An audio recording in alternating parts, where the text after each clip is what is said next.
2 nights ago, I woke up to the sound of someone whispering my name. It was faint, almost like a draft carrying words. I thought maybe I was dreaming, until I realized it was coming from under the floorboards.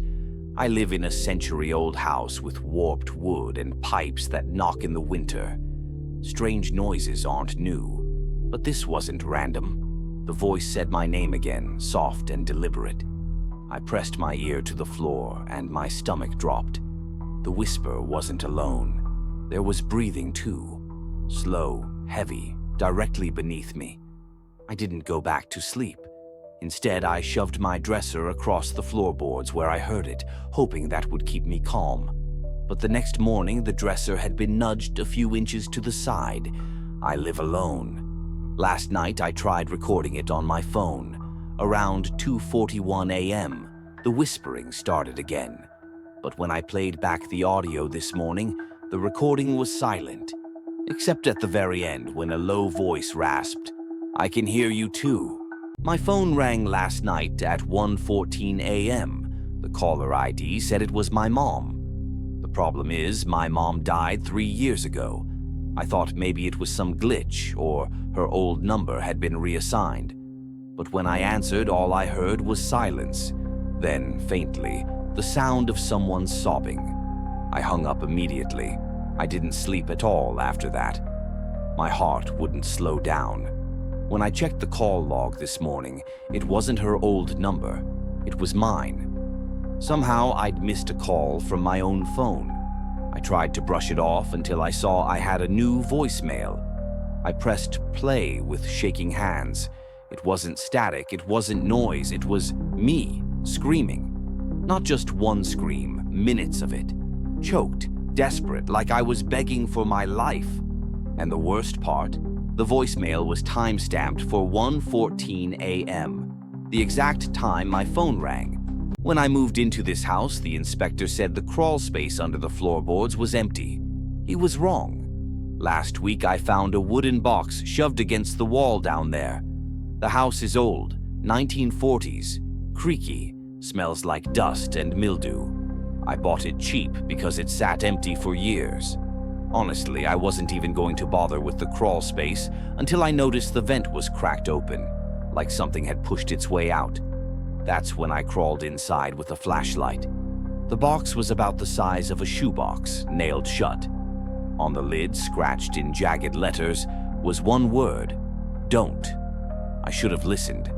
Inside were Polaroids, dozens of them. Every single one was of the same child, a boy, maybe 7 or 8, standing in different rooms of the house. His eyes were always covered with black marker. The last photo was the worst. It was taken from my driveway. And in the corner of the picture, behind the boy, was my car. The problem is, I only bought the car last month. I burned the box, but every night since then, I've been waking up to the sound of small footsteps running across the floorboards above me. At 4:30 this morning, someone knocked on my door. 3 slow knocks. Not pounding, just patient. I peeked through the peephole, and there was a man standing perfectly still. His head was tilted slightly, and he was smiling. What unnerved me most wasn't that he was smiling, but that his eyes weren't moving at all, like he was staring through the door itself. I called out, asking what he wanted. He didn't answer. He just tilted his head further, smiled stretching wider, and knocked again. 3 times. I called the cops, and while I was on the phone, I looked again. He was gone, vanished from the hallway. The police searched the building, but no one saw a thing. They told me it was probably a drunk who wandered into the wrong apartment. But when I left for work, I noticed something they hadn't. 3 perfect knocks etched into the wood of my front door. Fresh, splintering the paint. And tonight, at exactly 4:30, I heard the same 3 knocks again. I woke up at 3:17 a.m. last night to the sound of my phone buzzing. Half asleep, I reached over and grabbed it, thinking it was just another spam notification. But what I saw nearly made me drop it. It was a text message from my own number. I live alone in a small basement apartment. It's cheap, kind of damp, and the Wi-Fi barely works, but it's mine. I don't have roommates. I don't give out my number to random people, and I'm not exactly tech-savvy. I thought maybe it was some weird scam until I opened the message. It wasn't text, it was a photo. The picture was of me, in bed, from an angle across the room. At first, I thought maybe I'd accidentally left my camera on somehow, but the angle was wrong. The photo was taken from near my closet, and I've never stood in there with my phone before. My hands started shaking. I got up, turned on every light in the apartment, and searched everywhere: the bathroom, the closet, under the bed. Nobody was there. I told myself it had to be some kind of prank. Maybe my phone was hacked, maybe it was a glitch. I was still trying to calm down when another buzz went off. Another photo. This time it was me standing in the middle of the living room, holding my phone, staring at the screen. The cops came after I called them, but they didn't find anyone. They searched the whole apartment, checked the locks, even looked at the security cam in the hallway. Nothing. One of the officers suggested it was a friend messing with me and told me to reset my phone. But here's the thing. This morning I checked my photo gallery.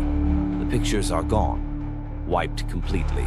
No sign of them anywhere, except there's a new one. It's me, taken while I was asleep again. But this time I'm not alone. There's a shadow of someone standing over me.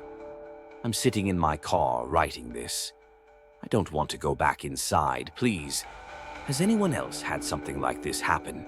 I woke up last night and couldn't move. Sleep paralysis isn't new to me, but this time was different.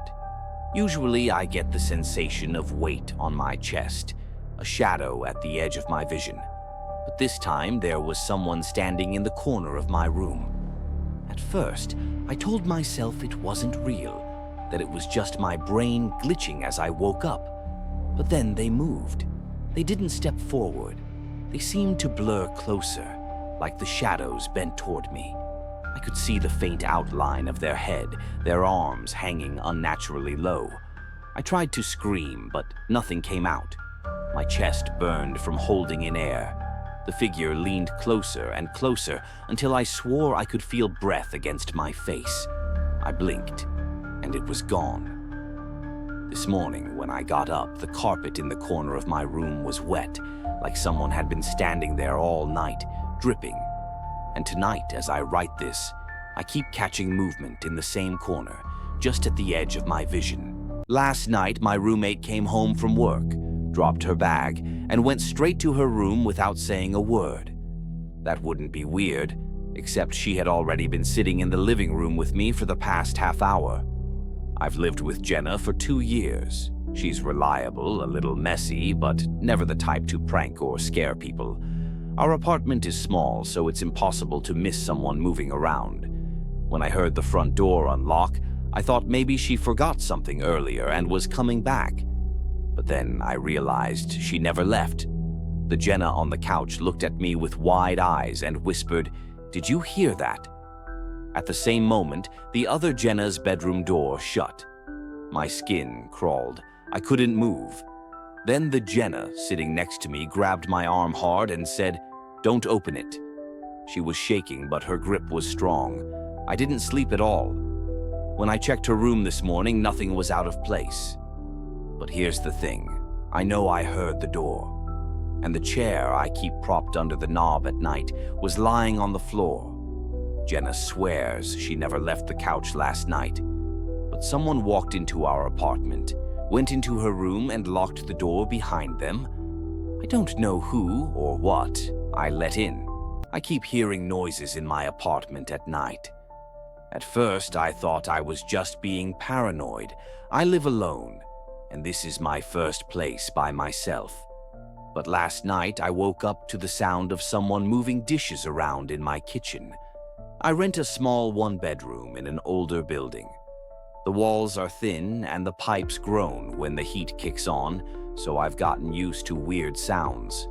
My landlord swore nobody else has keys to my unit, and I always double-check the locks before bed. I even keep a chair wedged under the doorknob just in case. Still, things keep changing. My cereal box was empty even though I hadn't finished it. A mug I never use was sitting on the counter with fresh coffee stains. At first, I thought maybe I was sleepwalking, but then I found something that made my blood run cold. My shoes. They'd been lined up perfectly by the front door when I went to bed. When I woke up, they were sitting neatly in the middle of my bedroom floor, facing the bed. I grabbed a knife from the kitchen and searched every inch of the apartment.